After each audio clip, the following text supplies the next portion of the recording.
petite rencontre. C'est sympa, merci.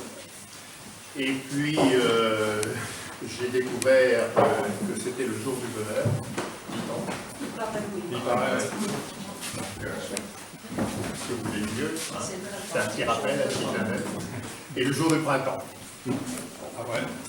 Il y a autant d'événements comme ça qui motivent qu'on soit réunis autour de la naissance, puisque en fait, c'est un bébé qui est pour moi.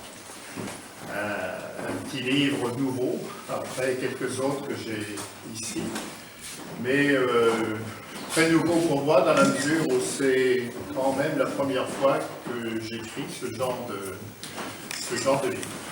Avant, effectivement, c'était en dehors du conte extraordinaire Azoline, les autres étaient plus en effet portés sur les engagements. Ce qui n'empêche pas que peut-être vous découvrirez au hasard de cette lecture quelques petits rappels. Mais l'objet n'est pas initialement celui-là. Si je devais résumer en quelques mots ce livre, eh bien, je dirais qu'il faudrait presque lire le journal d'aujourd'hui. Parce que, bon, il y a un bon résumé de ce livre. Mais je voulais quand même, en quelques mots, vous dire un peu le contenu et essayer de vous attirer et puis de vous amener à le lire jusqu'à la fin.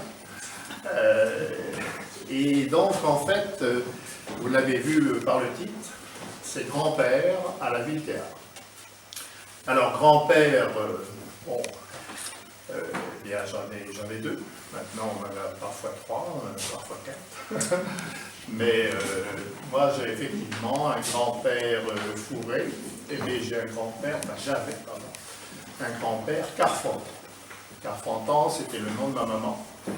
Carfontan, qui vient d'ailleurs du mot breton Kerfontaine, c'était la maison près de la fontaine. C'est un nom très répandu dans ma région du Penthièvre, dans les Côtes-d'Armor, à côté de Lamballe.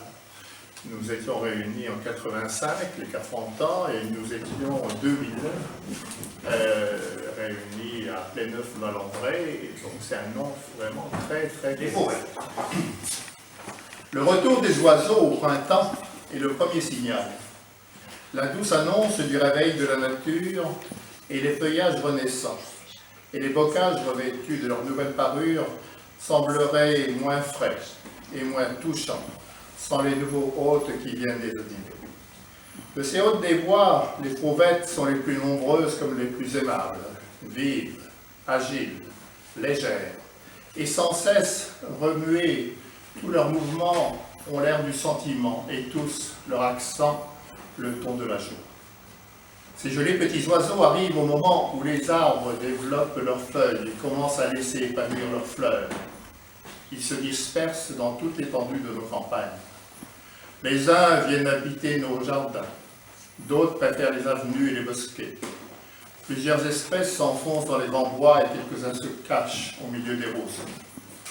Ainsi, les fauvettes remplissent tous les lieux de la terre et les animent par les mouvements et les accents de leur tendre gaieté. Voilà le genre de rédaction que tous les mois, le maître, donc, qui est un vrai hussard de la République, eh bien, leur demande de faire.